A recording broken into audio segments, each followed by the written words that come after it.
number 6 is about the 6 strings of the guitar. I guess some of you might be playing a guitar with more or fewer strings, but most of us are playing guitar with 6 strings. And the point of this tip is to get to know all of them equally well. When I have a new student, one of the things that I'll ask them is, can you find the notes on the guitar? How well do you know where the notes are on all the strings? And usually, people know them on these down low strings because those are the strings that we use, to make bar chords. So people tend to know what the notes are on those strings. They might know the notes on the high E string, maybe the B string. The D and the G tend to be a little shady. Another thing is that people tend to not know the notes above the 12th fret. So there's these kind of blind spots on the guitar. Does this sound familiar? So this tip is about getting to know the notes on all 6 strings equally well and dusting off some of these frets up high that you might be not giving as much love to. So how are we going to do this? One way to do it would be to really get to know one string at a time. And that's usually what I recommend. That's how I learned when I was at music school. I studied with a really great teacher named Peter Butterfield. He's passed on, but he inspired me a lot. And that was how he taught, the knowledge, the fretboard knowledge, was one string at a time.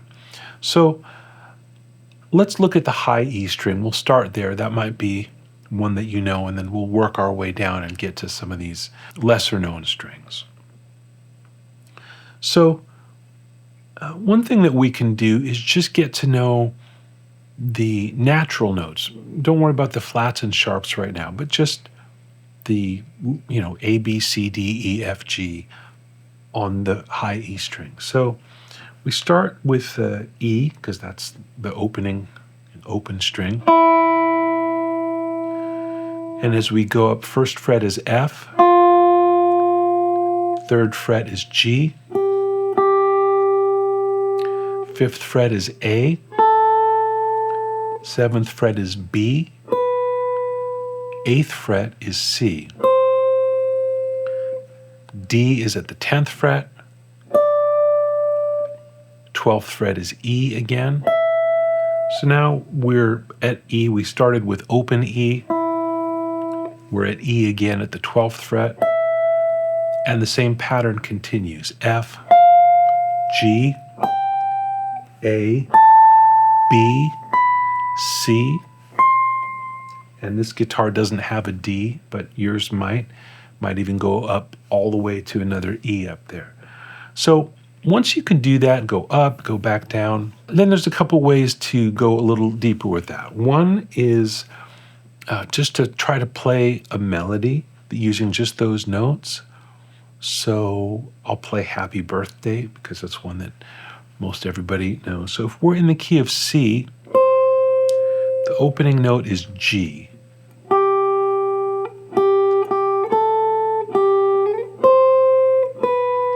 So that's G, G, A, G, C, B. Then the second phrase is G, G, A, G, D, C.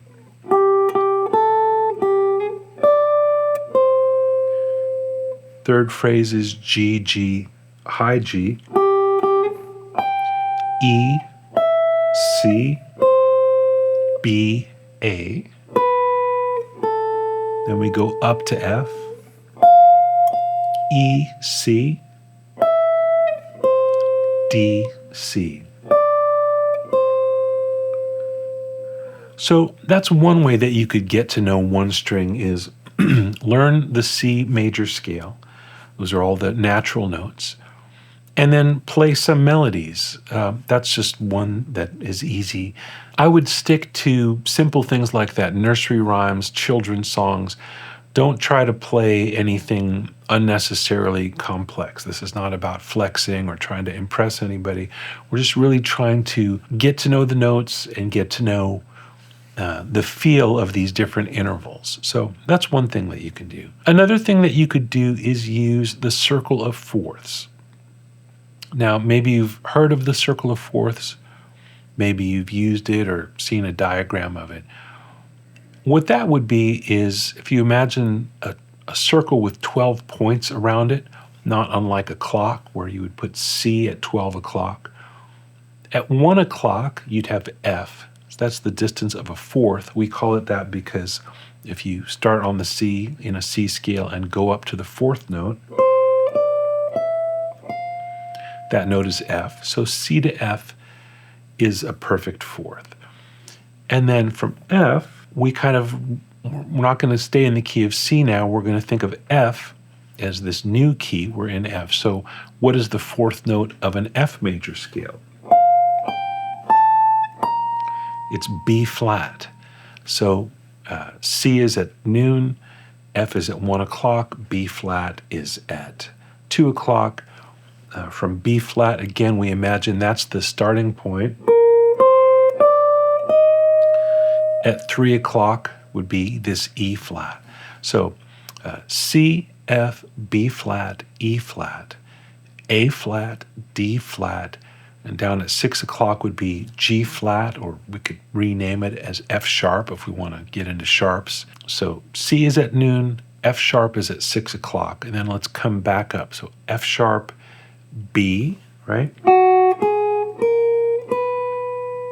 B would be a fourth up. So F sharp, B, E, A is at 9 o'clock, D is at 10 o'clock, G is at 11, and back to C at noon. So now we are using all these flats and sharps, but I'll show you how to use all that, but I'm also then going to come back to just using the notes of the C scale in a minute. But let's do all of the notes. So C, F, B flat, E flat, A flat,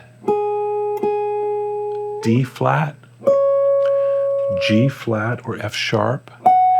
And you could find it down here, but let's find it up here for now. We could, next time we go around, we'll do it low, do it high, because we want to make sure we're getting all these dusty, forgotten frets up here. So F sharp, B, E, A, D, G, C. I'll go around one more time. F, B flat, E flat, A flat, D flat, also known as C sharp. Now F sharp will go down low, B, open E, A, D, G, and C. I'd love for you to do this in free time at first, but then with a metronome once you can get there. The metronome can be slow as you like, maybe 60 beats per minute. And you can let 4 ticks go by. So 2, 3, 4, F, 2, 3, 4, and so on. Or it could be faster, whatever. But that's just start nice and easy. I don't have a metronome set up for this lesson, but I would think that would be the best way to practice this. So you have a moment in time where you really have to be at the next note.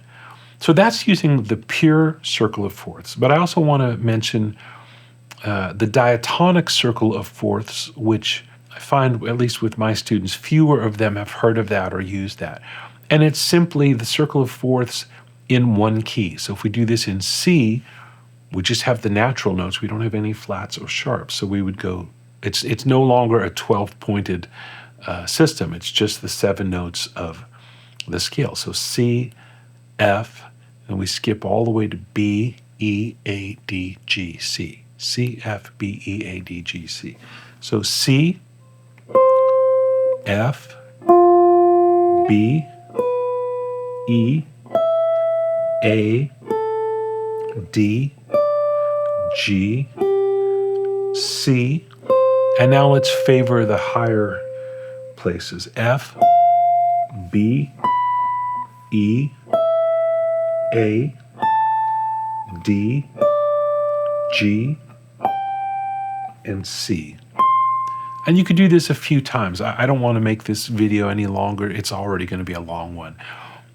But take your time. I'm going through these just once or twice. You should do them 5 times until your nervous system settles down and you can actually learn what you're doing. You're not just jumping around, but you're actually learning something. So it may take more repetitions. Now I'm going to do that same thing, diatonic, cycle of fourths. I use cycle of fourths and circle of fourths interchangeably, those phrases. You may see them in a book or on the internet as one or the other. They mean the same thing.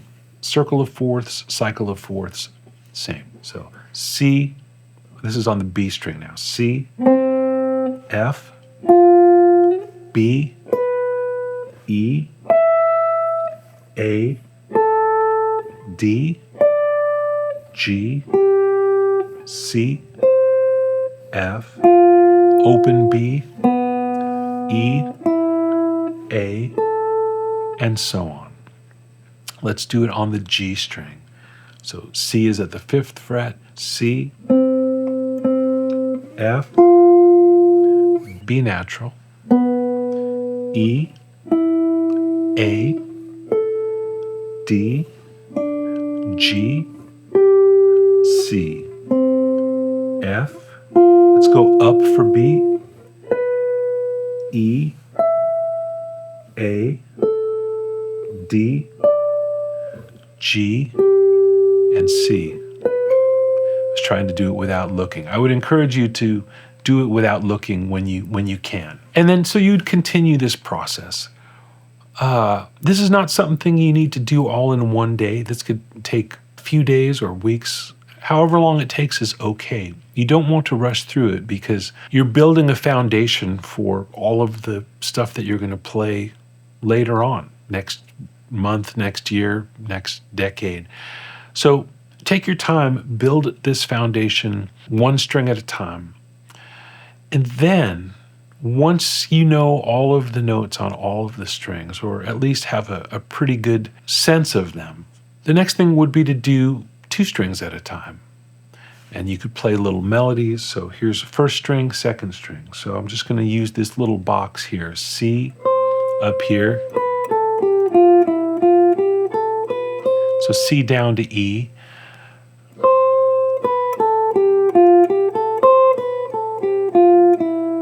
There's a little melody there. That's the opening phrase of Fly Me to the Moon. I'll try another phrase, maybe just a simple pattern.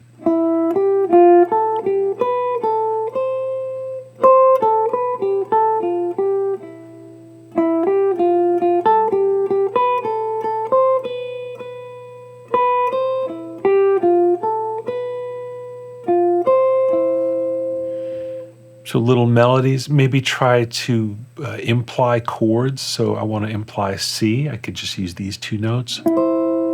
If I want to imply F, I could use these 2 notes. G, and I don't have to stay here. I could go C, F, G, C, F, G. So I'm just picking 2 notes of the 3 notes in the triad and playing a shape that suggests to your ear the whole chord, even though you're just hearing 2 notes. And you could do that on any 2 strings. They could be adjacent strings. They could be non-adjacent strings.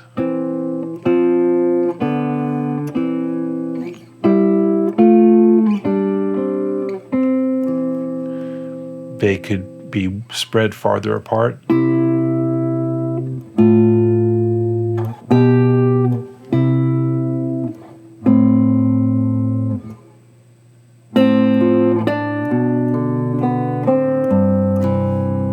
You could use 3 strings, 4 strings, 5 strings, all 6 strings.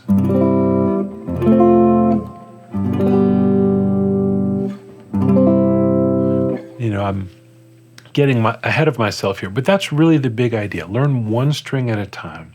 Then do all combinations of 2 strings, 3 strings, 4 strings, 5 strings. I'm doing everything in simple major. You could do some stuff in minor. If you want to explore this stuff further, there's probably lots of books you could turn to. I want to mention two that I've gone back to many times over the years. One is called The Advancing Guitarist. That's by Mick Goodrick. There's a whole section in the book about getting to know one string at a time and then all of the combinations of strings. There's lots of other stuff in the book, but even just that one section about getting to know the fretboard is super great. So that's The Advancing Guitarist by Mick Goodrick. Another book I love is by Gene Bertoncini, and it's called Approaching the Guitar. Again, there's loads of stuff in there, all kinds of different lessons for you to work on. But the stuff that I have found most enduring that I have gone back to again and again is stuff about playing. Like there's a section where he shows playing on two adjacent strings and going up through a scale. So like if you can do the C scale on the B string, do it in seconds.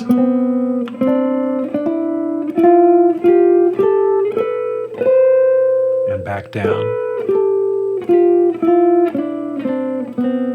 And then in thirds. And back down. Fourths.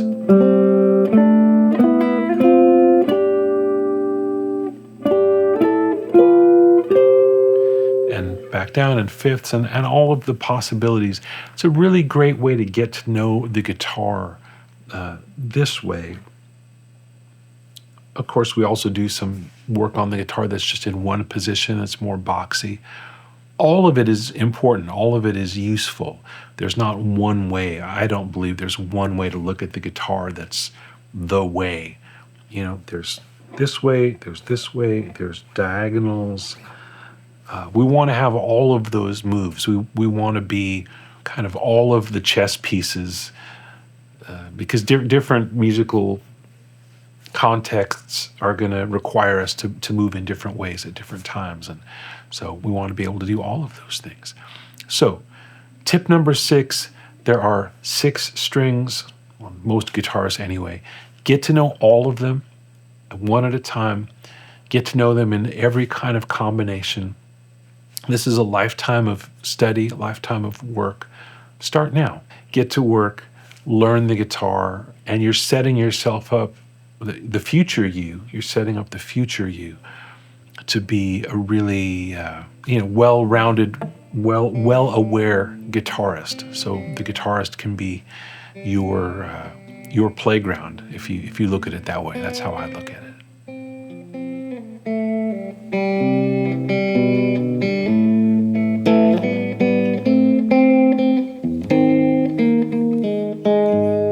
Hey, thanks for tuning in to this week's tip. It's part of a series. I don't know if you knew that, but I'm doing this New Year's series called 10 Tips for Intentional Practice. It's kind of like a New Year's resolution series specifically for guitar players. I've come up with 10 things that I think are important for just about any kind of player, whatever your level, whatever your interest is. I think you'll find something here that will help you set a good intention for growth on the guitar in this year. If you haven't already subscribed to Guitar Tips, that's this channel, right now would be a perfect time to subscribe. And if you liked this video, then please give it a thumbs up, like, and make sure to tune in next week for another tip in the series.